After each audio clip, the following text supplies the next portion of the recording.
Welcome to be curious with Aishu. அந்த காலத்துல சங்கன் பதுமன்னு 2 நாக அரசர்கள் இருந்தாங்க. இதுல சங்கன்கிற நாகம் சிவன் மேலையும் பதுமன்கிற நாகம் நாராயணன் மேலையும் அதீத பக்தி கொண்டவங்களா இருந்துச்சு. அவங்களோட அதீத பக்தி அவங்களுக்குள்ள சிவன் பெருசா நாராயணன் பெருசான்னு போட்டியை உருவாக்குச்சு. 2 தெய்வங்கள்ல யார் மேலானவங்கன்னு பார்வதி தேவியிடம் போய் அவங்களோட வாதத்தை முறையிட்டாங்க.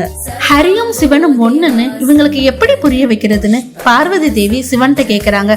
அதுக்கு சிவபெருமான் பூலோகத்துல பல முனிவர்கள் புன்னைமர வனத்துல புன்னைமர வடிவத்துல இவரை நோக்கி தவம் செய்யறதாவும் அந்த வனத்துக்கு பார்வதி தேவியும் சென்று இவரை நோக்கி தவம் புரியுமாறு அறிவுறுத்துறாரு.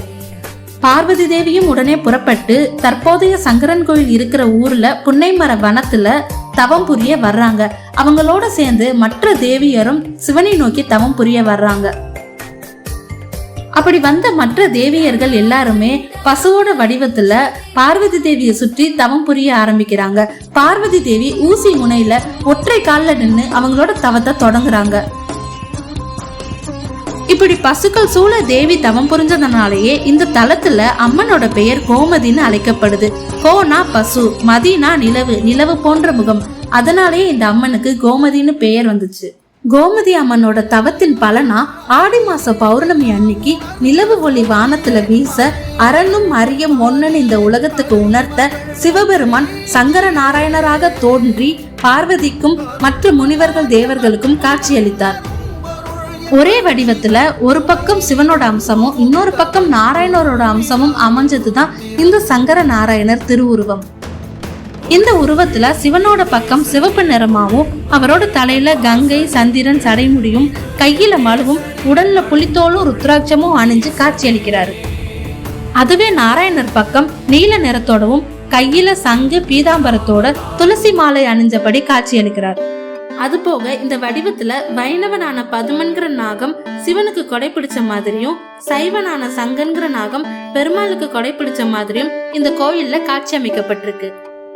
சிவன் பெருசா பெருமாள் பெருசான்னு சண்டை போட்டவங்க ஹரியும் சிவனும் ஒண்ணுன்னு உணர்ந்ததை இது உணர்த்துது. இதனால இந்த கோயில்ல காலை வேளையில துளசி நீரை தீர்த்தமாவும் மாலை வேளையில திருநீர பிரசாதமாவும் வழங்குறாங்க. கடும் தவம் இருந்த கோமதி அம்மனுக்கு என்ன வரம் வேணும்னு சங்கர நாராயணர் கேட்க அதுக்கு கோமதி அம்மன் சங்கர நாராயணரை வணங்கி சங்கர லிங்கமா திருவுருவம் கொண்டு அவரை மணக்குமாறு வேண்டினார். அதுபடி சங்கரலிங்கமா மாறிய சிவபெருமான் கோமதி அம்மனை மணந்தார். இந்த திருநாளையே ஆடி தபசுன்னு அழைக்கிறோம். தபசுனா தவம், அரியும் அரணும் ஒண்ணுன்னு இந்த உலக மக்களுக்கு உணர்த்த கோமதி அம்மன் இருந்த கடும் தவத்திற்கான பலனே சங்கர நாராயணரோட திருக்கோலம். இந்த ஆடி தபசு சங்கரன் கோயில்ல 12 நாள் திருவிழாவா கோலாகலமா கொண்டாடப்படுது. இந்த திருவிழா நாட்கள்ல பக்தர்கள் ஆடி சுற்று செய்யறாங்க. ஒற்றை கால்ல தவம் இருந்த கோமதி அம்மனோட கால்வெளிய தாங்களும் ஏற்பதா எண்ணி இந்த கோயில 101, 501 இல்ல 1001 போன்ற முறைகள்ல சுத்துறது வழக்கம். அப்படி சுத்தும் போது தங்களோட மனவேண்டுதலும் விரைவில் நிறைவேறும்னு ஐதீகம் இருக்கு.